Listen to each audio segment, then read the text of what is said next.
Season 2 of our webinar series, Music and Healing. I'm Elisa Magajon, Interim Director of HGO Co., Houston Grand Opera's Community and Learning Initiative. Hello, and I am Houston Grand Opera's very proud Artistic and Music Director, Patrick Summers. Alyssa and I are really delighted to welcome you to Season 2 of this Music and Healing series. This is where we've explored how music and singing are being used in a variety of ways to help heal the mind, body, and spirit. One of the things we most love at HGO is when people say something like, well, I didn't know that was opera, because opera for us has a really broad definition. It is the use of music for storytelling and the use of singing and music for healing. This series is part of Houston Grand Opera's Seeking the Human Spirit initiative. It's a 6-year multidisciplinary initiative designed to highlight the universal spiritual themes raised in opera and to expand and deepen Houstonians' connections to opera and to art. That's right. And if you missed any of our previous episodes of this season or last season, you can watch them on our HGO YouTube channel in the Music and Healing playlist. We encourage you to share this with your friends and, of course, subscribe to HGO's channel for all updates and notifications. In this episode, we're going to explore an incredibly important subject: how music can be used to support our veterans and our active duty military through the effects of traumatic brain injury and post-traumatic stress disorder. Our first guest today, at the intersection of music therapy in the military community, is Andrea Blunt. Andrea serves as a board-certified music therapist for the National Endowment for the Arts Initiative Creative Forces and the NEA Military Healing Arts Network. She provides music therapy best practices for active duty service members in Central Texas, and she promotes art-based collaborations in clinical and community settings. Emily, welcome. We're so happy you're here. Hi, thank you so much for having me.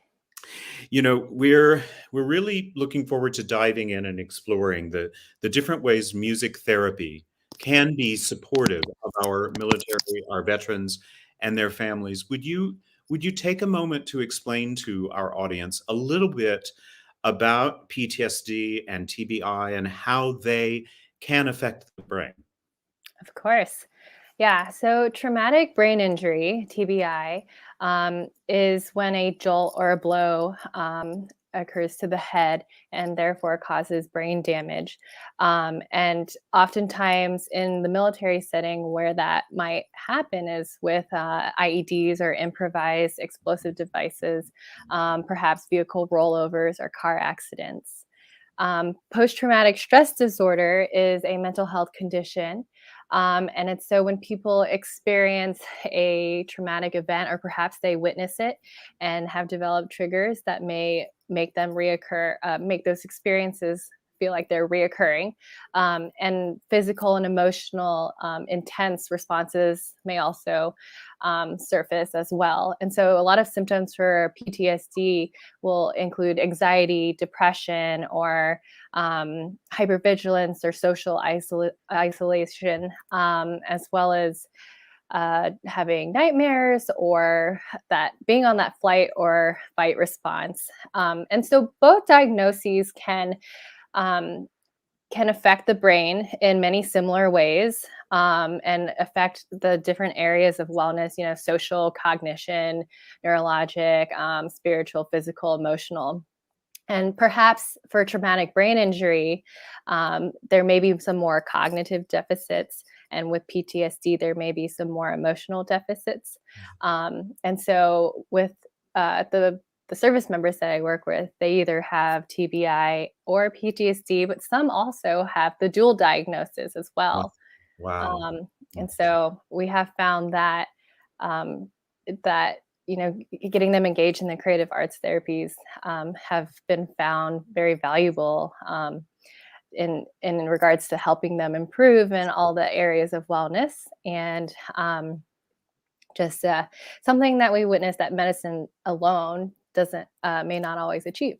Of course. I must say I think therapists of all kinds are are a special angelic brand of human being, but I am especially always moved by music therapists because they have found their way to this profession usually by a musical route. And I would love to hear how you came to the music therapy as a profession, and why did you choose to work with the military specifically?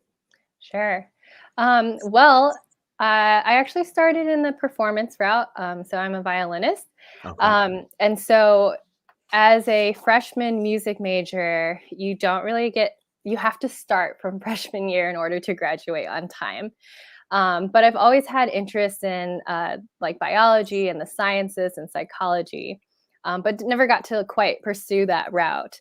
So when I was applying for graduate schools to continue pursuing performance and Suzuki pedagogy, I also recognized that my school had a really strong music therapy program. And I was like, wow, this is a great opportunity to also pursue this and be able to combine the sciences and music together, the health and music.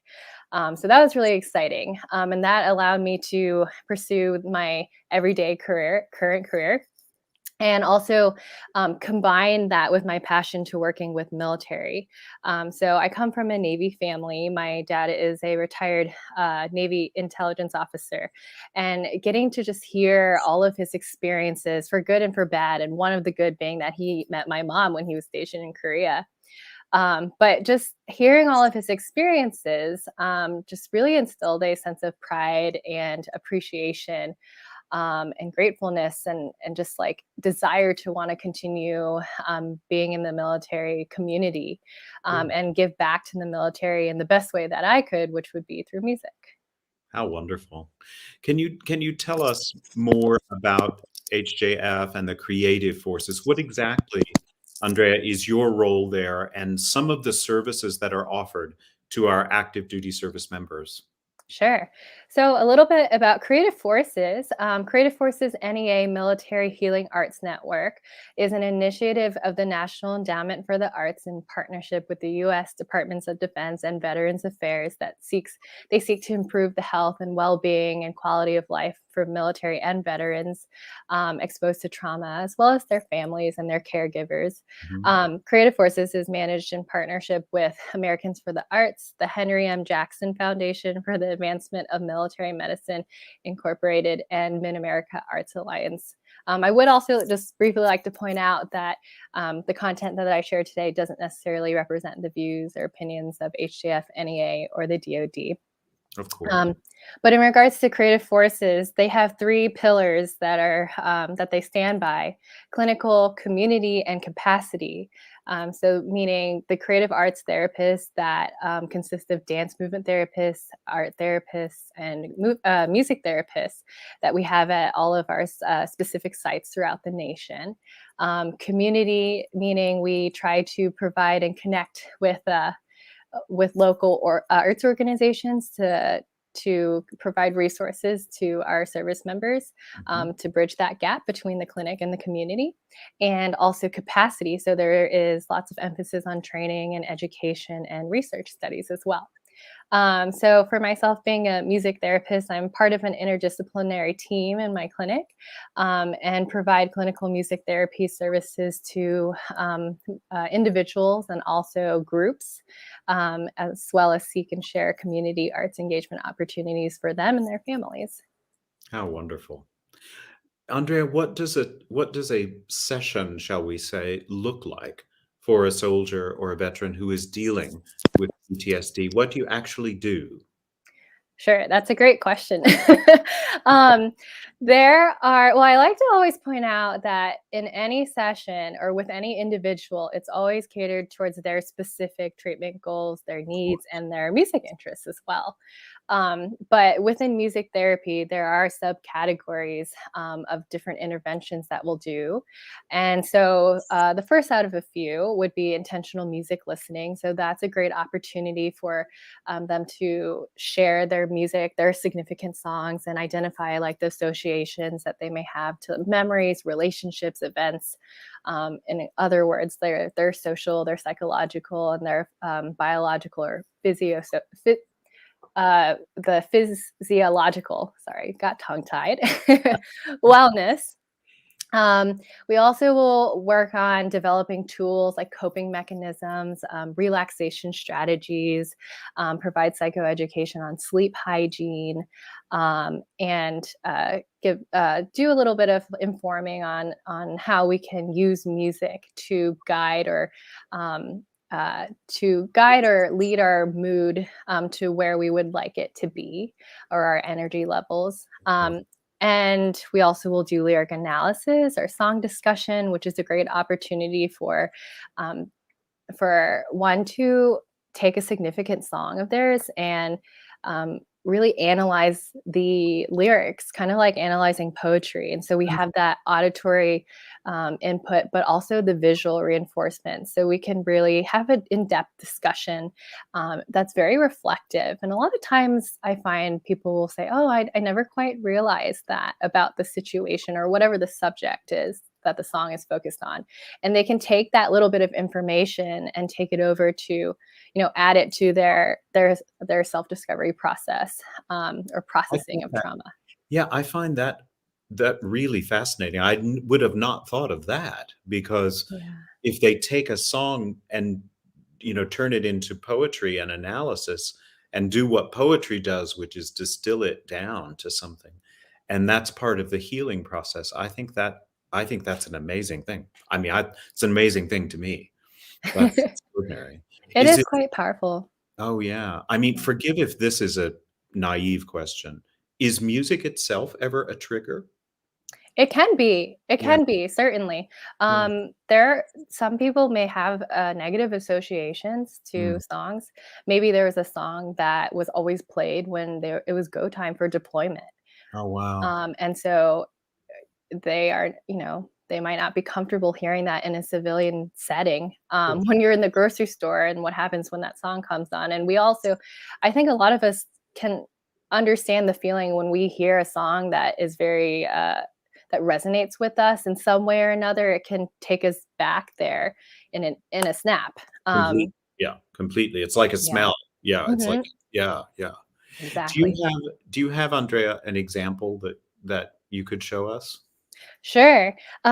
So for relaxation, I love to do music facilitated relaxation, and this helps to implement guided breathing techniques, which they'll also learn in other therapies as well.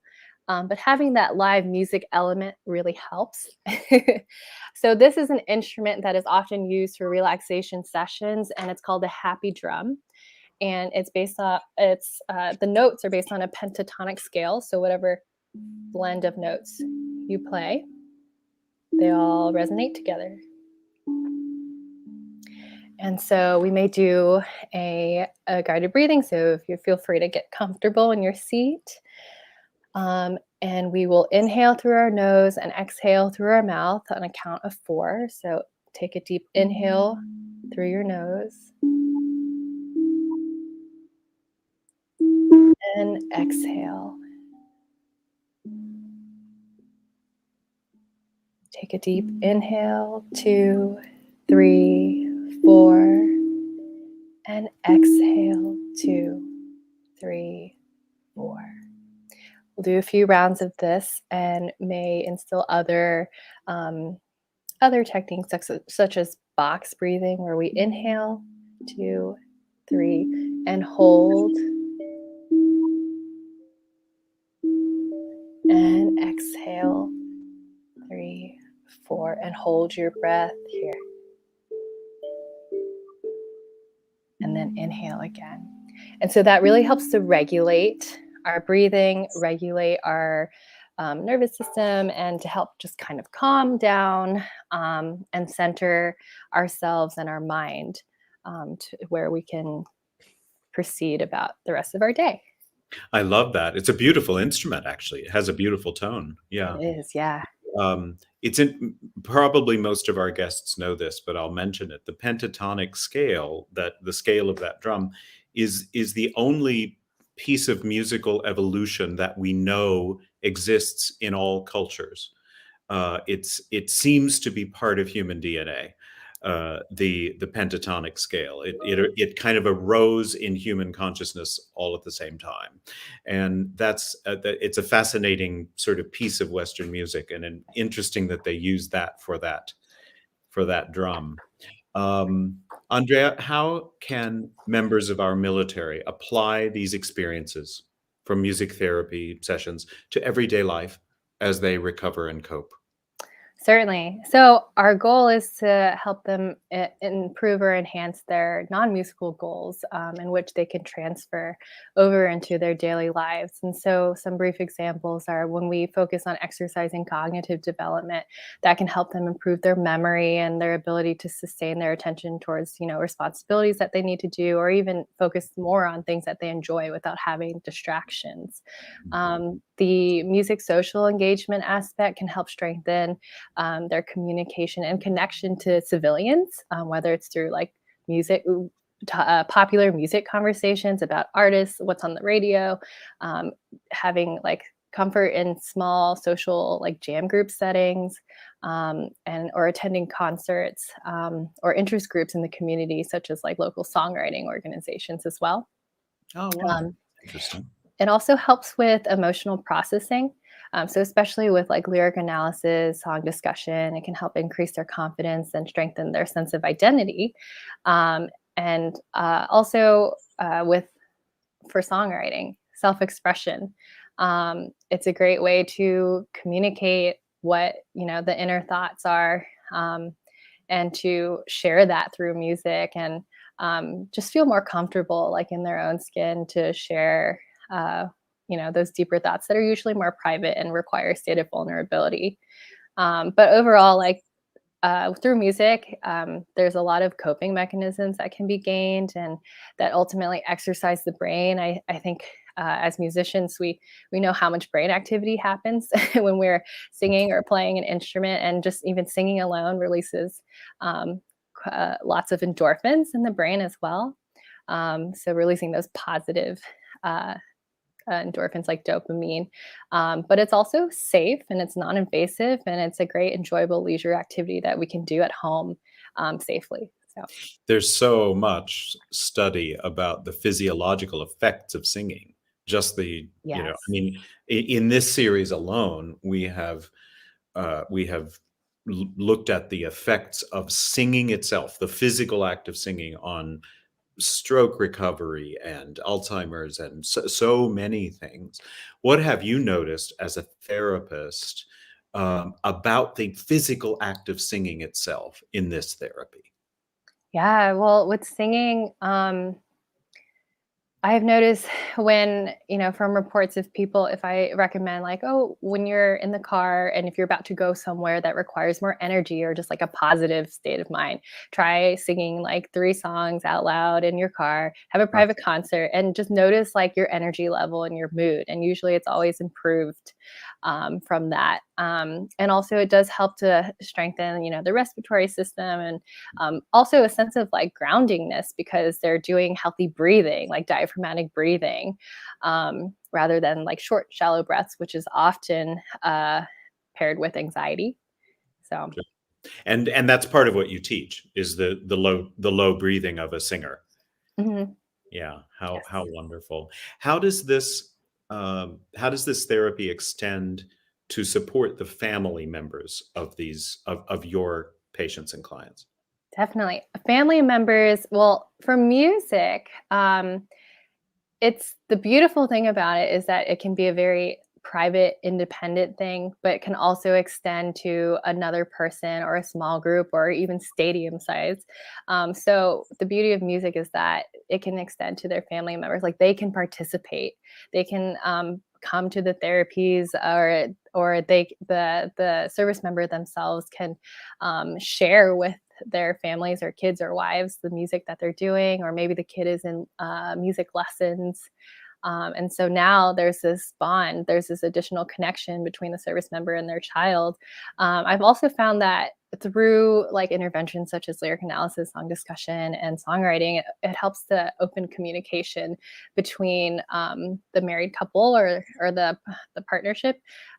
So the service member is more willing to share insight with their spouse that perhaps they weren't comfortable sharing with them before. But also in the community, it's a great bridge into the community. So whether it's feeling more comfortable to attend, children-friendly concerts, musicals, and also date nights, like attending the opera with the spouse. So. We hope. Yeah, we hope. Oh my, I find it so amazing, this work. It's incredibly important and moving work that you're doing. I know that our guest today will have some questions for you when we get to the to the end of our program, and we have a few other guests here. But Andrea, thank you so much for this incredibly important work you're doing, and I learned a lot. I can't wait to learn more. Thank you so much for having me. I'd love to introduce our next guest, who's the co-creator of an extraordinary opera, The Falling and the Rising, and he is a member of the Soldiers Chorus in the Army Field Band. Please welcome Sergeant First Class Ben Hilgert. Sergeant Hilgert, welcome. We're so thrilled that you're here today. You have an extensive background in opera, in classical music. Can you tell us a little bit about that background and what brought you to the Soldiers Chorus and to The Falling and the Rising? Sure thing. Thanks for having me, first of all. It's a real privilege to be here, and nice to see you again, Patrick.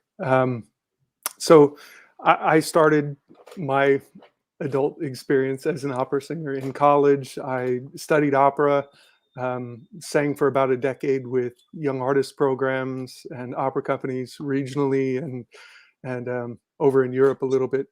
And it's just part of my journey as a musician. I was singing over in Germany, living in Berlin, and it was sort of feeling the struggles of the freelance life, and kind of, I know it can sound a little cliche, but trying to find something meaningful about my life as a musician. And it sometimes it can feel very, as an opera singer, you focus on yourself a lot and on your craft. And so I was having one of those moments of just trying to find something bigger than myself.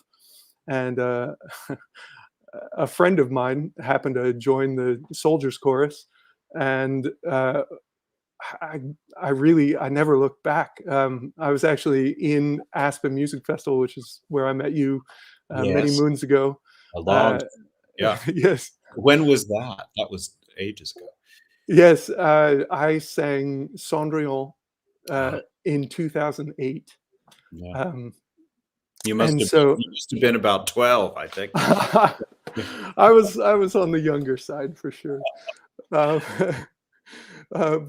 that next year is when I moved to Germany, sang over at a couple opera houses over there, but always found my way back to Aspen every summer after that. Shockingly, it's such a wonderful place to be, and that was actually where I kind of leapt off into this new career.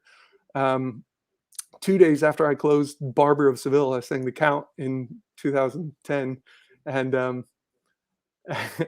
auditioned for the Soldiers Chorus and was hired.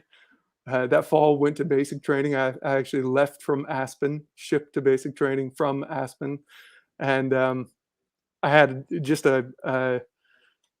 it's such a wild experience, such a great journey. So, like I said, I never looked back. I found where I was able to do my work. It's fantastic, Ben, because people look at the operatic profession with singers, and I think it's hard to realize that there are all kinds of paths, and those pathways are extraordinary and very often lead you to extraordinary work. Not everything in the opera world is center stage at the Vienna State Opera. Mhm. You know, that's maybe fulfilling for some people, but that's not all there is. And Yeah. I think you really embody that. I so admire and respect that. I Thank you. What does your role look like in the soldiers chorus and as a member of the US Army Field Band? What is that like? Tell us about it. So I wear a lot of hats, Yeah. and one of them happens to be opera producer, which is a fantastic thing. You know, when you come into the chorus, it can be, you know, you go from memorizing 300-page opera scores in foreign languages and Yeah. staging and all of this experience to honoring veterans, right? And so it is a powerful shift. I like to say that you've never met an audience like ours. You walk into the theater, and there's a connection, and it's not for me. It's the uniform. They see the uniform, and it's meaningful. It means something to everybody in the building. They're there for a reason, whether it's their own service of a loved one, or they're thinking about serving. You know.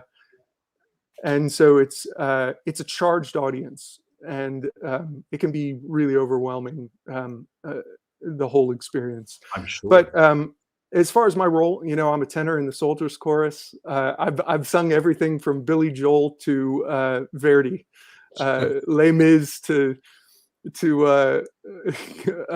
South Pacific. It's really, you know, we sing everywhere from Carnegie Hall, Lincoln Center. We sang the Verdi Requiem at Lincoln Center with the National Chorale one year, and Wow. then, you know, a few months later, we find ourselves in an auditorium in Iowa, or a cafeteria in Iowa, at wherever people can meet. And so, What is is it, forgive the naivete of the question, Ben, is this a full-time thing? Do you rehearse every week? What's your life look like in that capacity? Absolutely, we get that question a lot. Yeah, so we go to basic training. We go to basic combat training. It is our full time. We are active duty soldiers. Okay. And you know, not to skip ahead too far, but you know, we found ourselves this year in the pandemic. We were working, supporting the vaccination efforts. So it's, you know, we are certainly tasked in different ways than a typical chorus might be. So we're subject to, you know, all of those things, but you know, we rehearse in the morning usually, and then there's the afternoon to fulfill some of our administrative duties. I also, at this point in my career, I've taken on several. I'm the unit photographer, so I do studio photography, all of the headshots and ensemble photographs, and many of the do a lot of the concert photography. I also am the lodging coordinator, so I check everybody into the hotel and maneuver that. It's a big operation to shuttle 100+ soldiers around the country 100 days a year without incident, and you know, keeping everybody safe, healthy, so that we can do our jobs as musicians. And that's, you know, that's to inspire Americans, connect to Americans. Yeah. What an extraordinary thing. Yeah, you don't only have soldiers, you have singers. So finding accommodations for them, that's a different thing. The Ben, where did you find the inspiration for the falling and the rising? Let's start to talk about that. And for our guests on today, we also have the composer and librettist joining us in a bit. But Ben, tell us about this piece.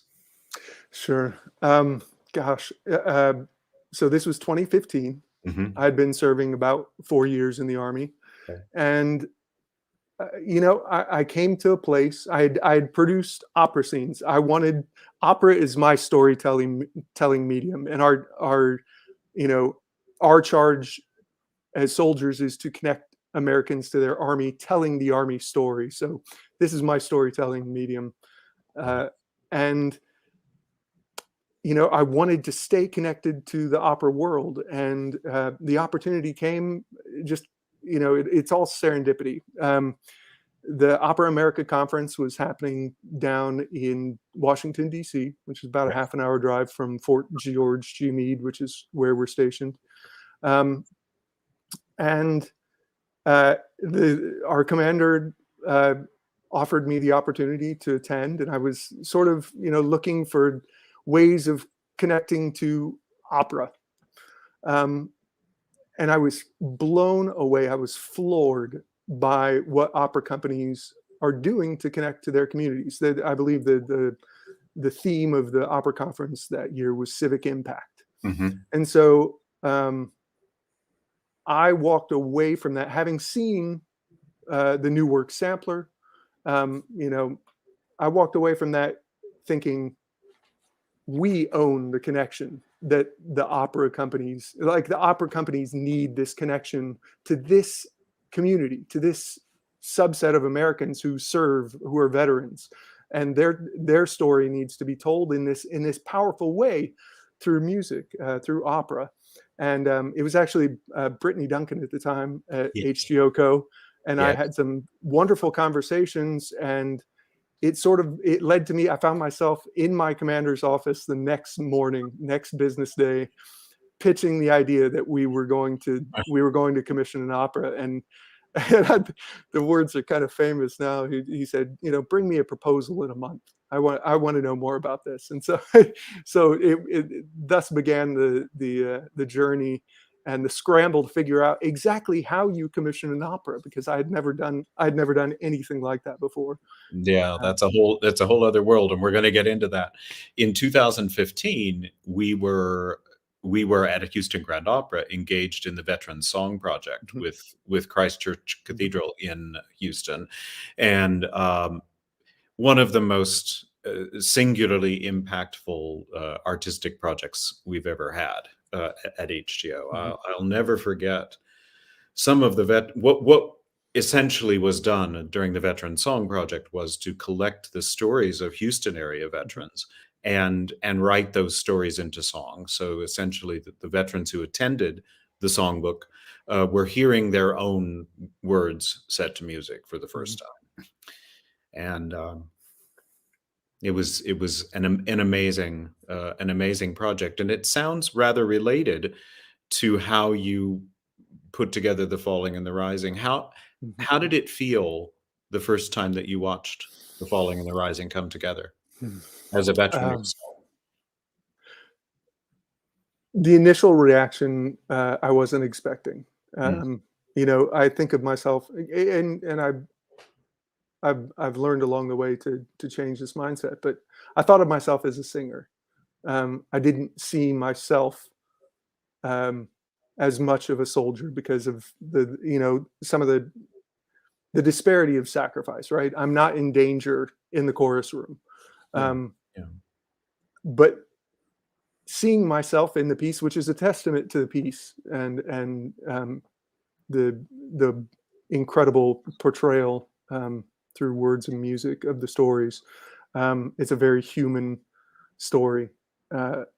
Seeing myself in it really kind of blew me away and opened doors for me in having that mindset of service and owning the sacrifices I make as a soldier to our mission, to our country. And it was really phenomenal. My wife also calls it our fourth child. I have 3 children, and it was a labor of love, and there was a lot of time and energy spent putting the pieces together. But I'm very proud of what we've come.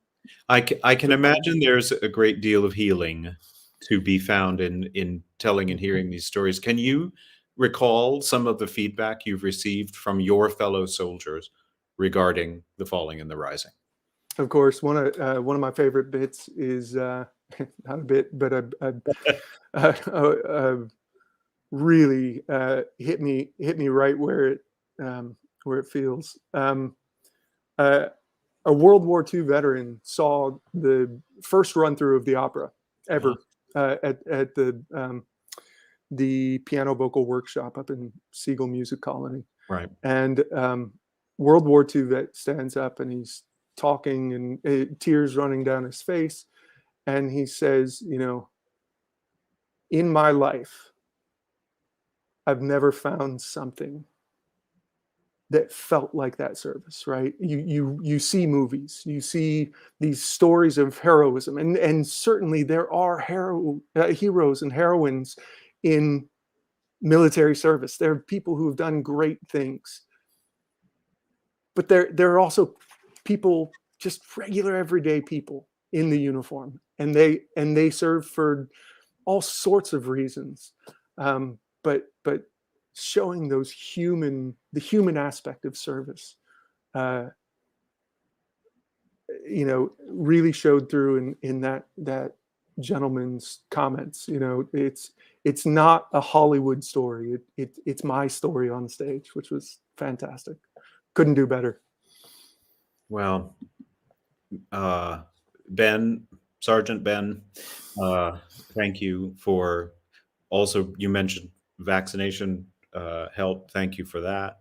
Thank you for all of your service, and certainly thank you for helping to bring this piece to these two wonderful composers composer librettist who I want to bring into our discussion now. I know our audience will have some questions for you at the end, but wonderful to see you, and thank you. Thank you, Ben. Let's dive a little deeper into the creative process of making this work. It sometimes surprises people that there are still people writing operas. Writing operas, you know, can sometimes feel like a very 19th century thing to do, you know, like being a blacksmith or something. But actually, writing operas there's a great deal of creative activity around opera in the 21st century, and exemplified in the two gentlemen I want to introduce, the composer and librettist of The Falling and the Rising, Zach Redler, Jerry Dye. Welcome, Zach. Thanks. Great to see you both. What a great way to spend a Tuesday. What's that? What a great way to spend a Tuesday. Yeah. Why not? You know, Zach, I love your music, love your creative force. How did you become a composer, and specifically, how did you become a composer of an opera? Sure. I mean, it's everybody's life is long, but I was always a pianist. I took up orchestral percussion in high school, which brought me to Manhattan School of Music. Okay. I spent a year there before transferring to NYU for musicology. And while I was at NYU for musicology, researching composers that were killed in the concentration camps, I took an elective class at Tisch, another college within NYU, in musical theater writing. And it was either, you know, PhD in musicology or go write musicals for grad school. And so I did that, and the program is so great. I actually teach at the program now. But it's so great that it allows you to explore, you know, all of the spectrum that music theater can offer. And I kind of found that my voice lent itself. I mean, I wrote musicals, but the musical language was a little bit more expansive than typical Broadway musical theater. So I ended up doing, I think the biggest step was being accepted to American Opera Project's Composers in the Voice back in, I think, 2010. That's Larry Hamilton's program. Oh no, that's ALT. That's the other. This is Steve Osgood and and Charles Jardin but yeah, so that was, I mean, but it was one of those like immersive things, and I think that was pretty much it. Like I still had some musicals produced, but for the past close to 10 years, I've really focused on opera. How wonderful. Yeah. Jerry, what about you? What's your background, and how did you get into this kind of narrative operatic storytelling? Yeah, I came to opera via theater. I was approached by Opera Memphis they said, would you be interested in writing an opera? And I was like, I wouldn't even begin to know how to do such a thing. But it was this amazing project where it was 5 composers and me. And I like to call it, since we're in our military speech, I like to call it my own boot camp because I got to work with 5 composers on one project. And I figured it out. They're all so different.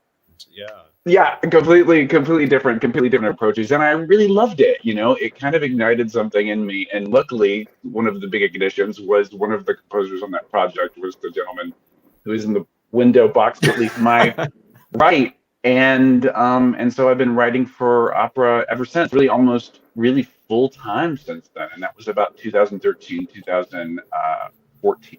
Zach and I did the monodrome together, and now here we are, still collaborating. Yeah, you're right. You're writing wonderful things. Zach, for some of our guests here today who may not necessarily know the word musicology, Sure. Briefly explain what musicology is, because it's quite different from being a composer. Yeah, so it's much more academic. I was doing a lot of historical, like biographical work, and then there's the theoretical side, like the theory side, which is also then analysis and talking about the music in Western music theory terms and all of that. Yeah, musicology is kind of the science of music, and composition is kind of the art of music. But very very broadly. But how did the two of you find your way to The Falling and the Rising? That was all Jerry. And then I tossed it to it's all Ben. Yeah, right. So Ben, how did Ben get it to you? Yeah, Ben reached out to me. I had one of these pieces that I just mentioned to you was being performed in the New Works Forum. Ben saw the piece.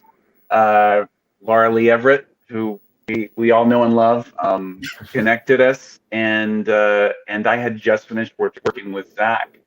So it was just like, let's get the ball rolling. And at that point, it was really just like a concept, maybe a concept for a 10 or 15-minute piece to kind of get the ball rolling. And what we found and what Ben found is that the need was there, and that lots of opera companies were interested in helping us build this out and see if it could be.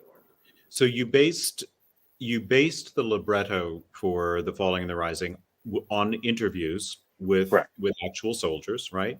It would be very good for our guests today to hear more about like what the experience of the work is like, and walk us through the process of turning those conversations into a drama.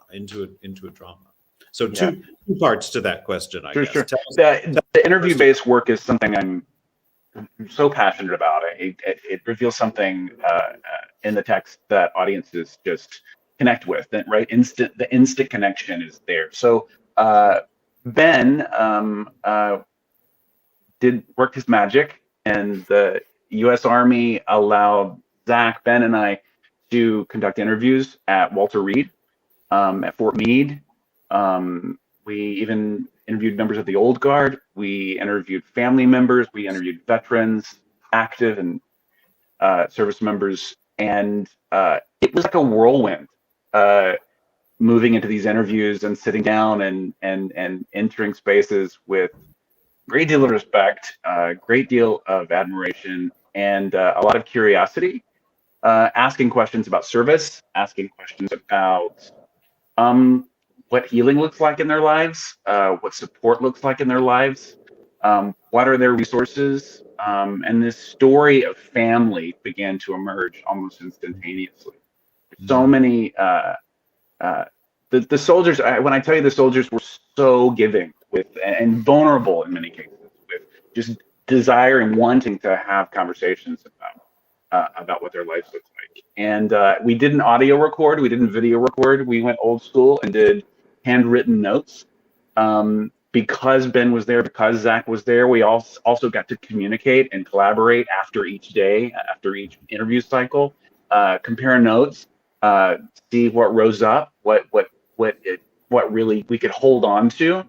And then I went about creating characters. Each character in the piece is kind of a composite sketch of words, phrases, ideas, concepts, and conversations that we have with the soldier. So no one character is any one soldier. Each character is really just this amalgamation of wonderful interviews. It feels like it sounds like Baroque opera, where everyone was working together in the room. So there's a lot you didn't have to write down. I'm not even sure if I could have done this without the two of them there really side by side so that we could share. Zach, did you hear music in your imagination immediately with this project, or did you have to dig for it?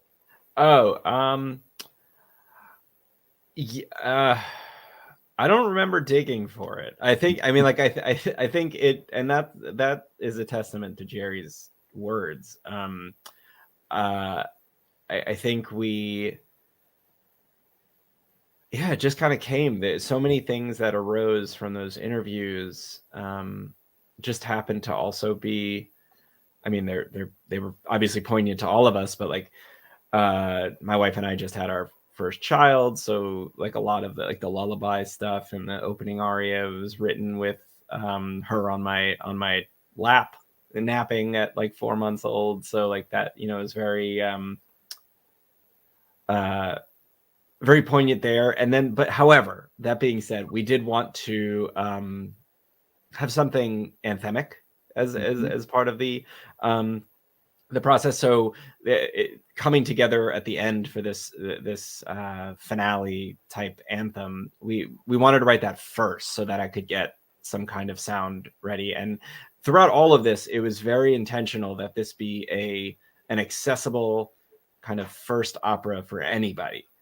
So the language is incredibly tonal, and the even like the harmonic progression for this anthem thing is one that you would find in most, if not all, pop songs being produced today. So great. Well, let us hear this anthem. I'm eager to hear it again myself. Sure, yeah.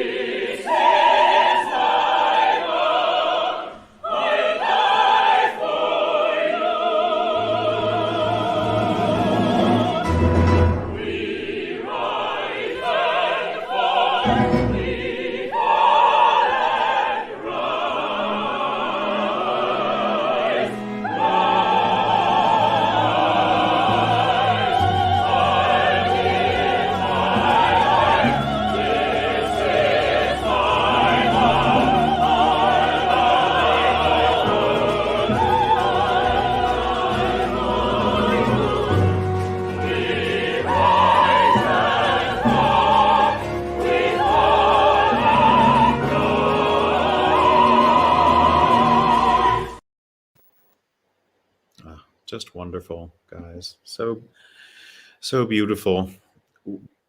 We have a second video clip also. Zach or Jerry or both of you, could you tell us a bit about what we will see in the second video clip? Oh, if you know. yeah. This is, I think it's keen. It's the homecoming soldier. So like, I mean, one of the most poignant moments in the interview process came on the first day at the end of the first interview, which was like, I think something like 2 hours. And it was incredibly, I mean, not just the first time we got to go, I mean, it was the first time for myself to go deep with a soldier in that way. But I mean, Jerry likes to joke around, like after this long day, in this long interview, he says, all right, so what's next? And the soldier who has suffered a TBI, who is in the middle of rehab, who is just, fighting and getting better and doing music therapy, kind of looks at all of us and just very straight face, just says, there's nothing else. There's nothing else but right now, right here, nothing else but it was just like this, like one of these, Buddha moments, or and so we ended up using that for one of these other soldiers that she visits, and this is the setting of that. Wonderful.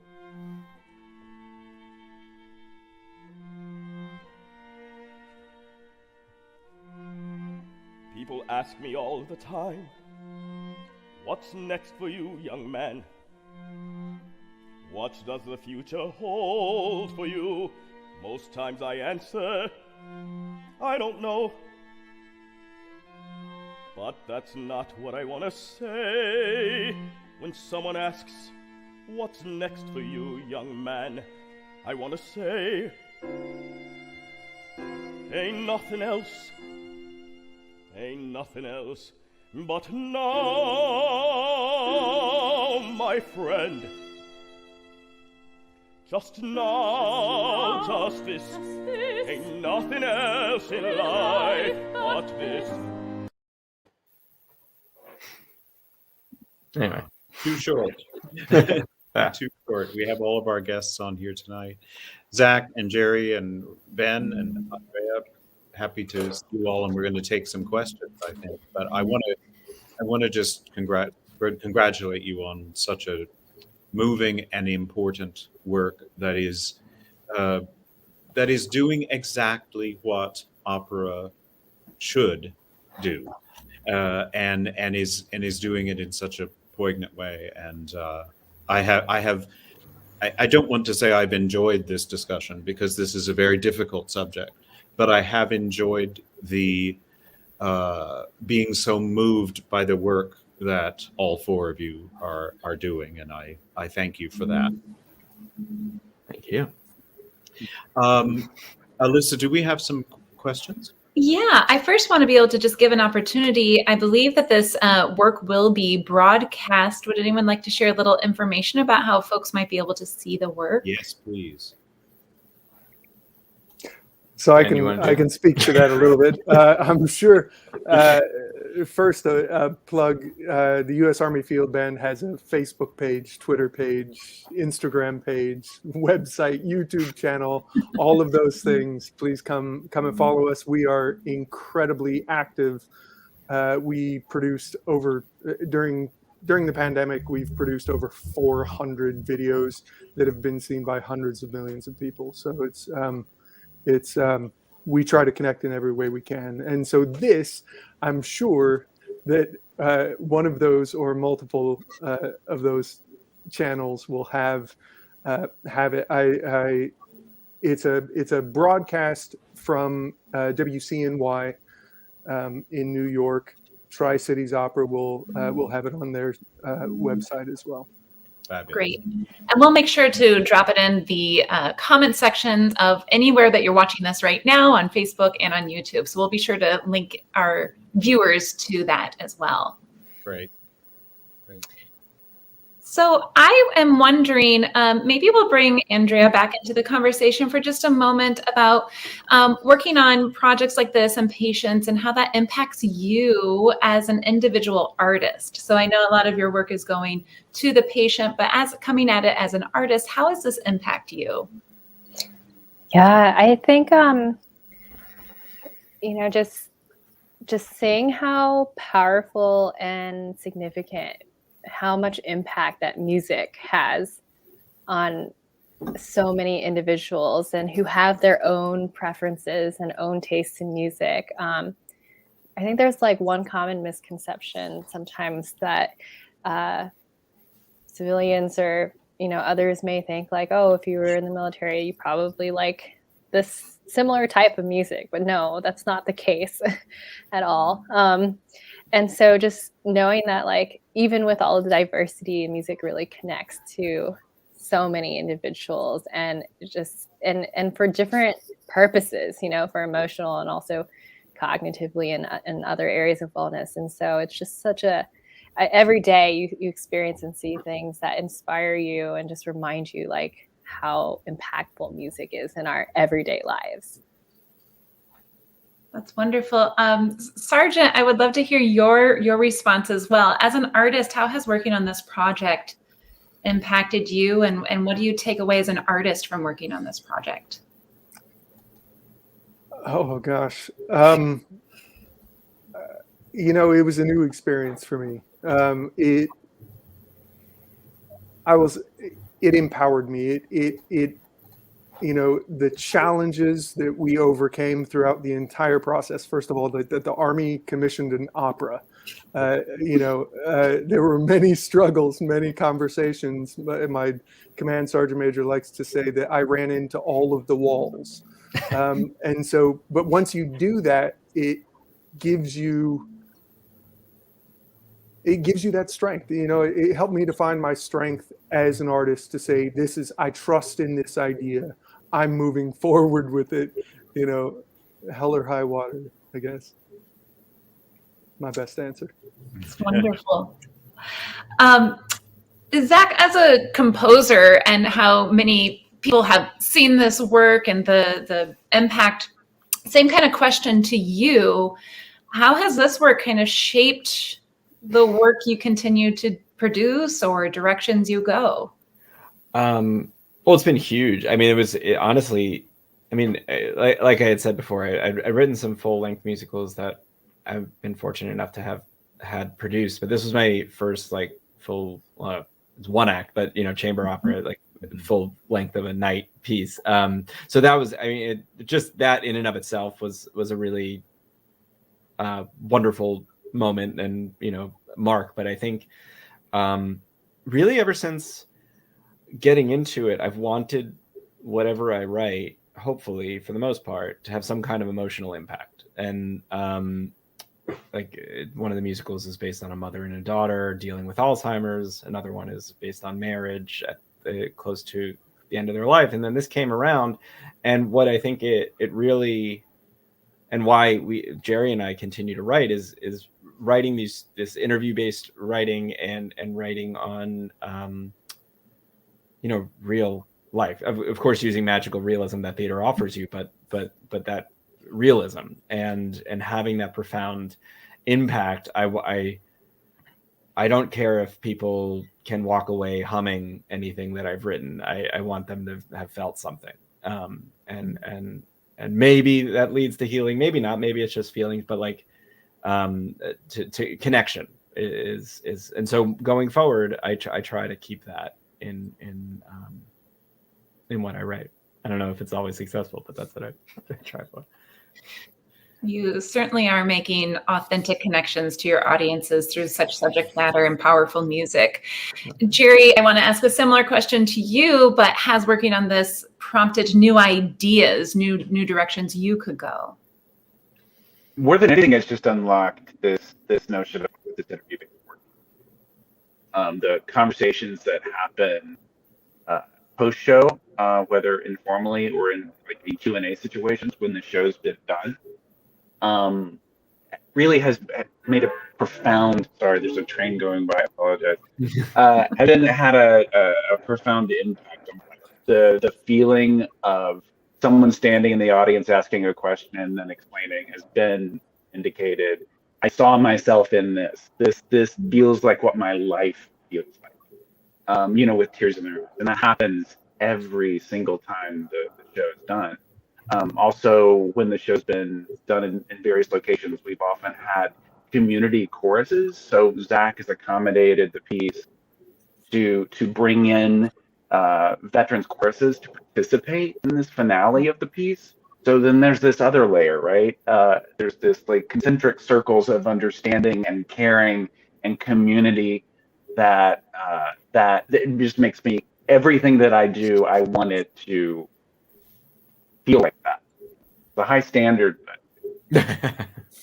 Yeah, you all have set a really wonderful bar for everyone else to keep in line with, and we cannot thank you all enough for creating such wonderful work for so many people to participate in. Sergeant, Andrea, Jerry, Ben, Zach, we're just so excited that you all are here with us today. Patrick, thank you so much for leading a wonderful conversation. This was really truly a great conversation. And thank you so much. It's a profound subject and so important. And thank you to our guests for enlightening us so much. Yes. And if you have seen any of our others episodes, you're welcome to go back and rewatch them on our YouTube channel. If you are able, we would encourage you to check out the streaming broadcast of The Falling and the Rising with a special preview tonight. You can check it out at tricitiesopera.org for more information on Thursday's showings. For more music inspired by the writings of Houston veterans, please check out HGO Co.'s Veteran Songbook by going to the links in our comment sections and going to hgo.org. You can go to our YouTube channel and Facebook page to find more links and information. We will not be doing music and healing until February, so please share out the episodes that have already gone out. We encourage you to drop us a line if you have topics you'd like to see as well. Until then, have a wonderful day.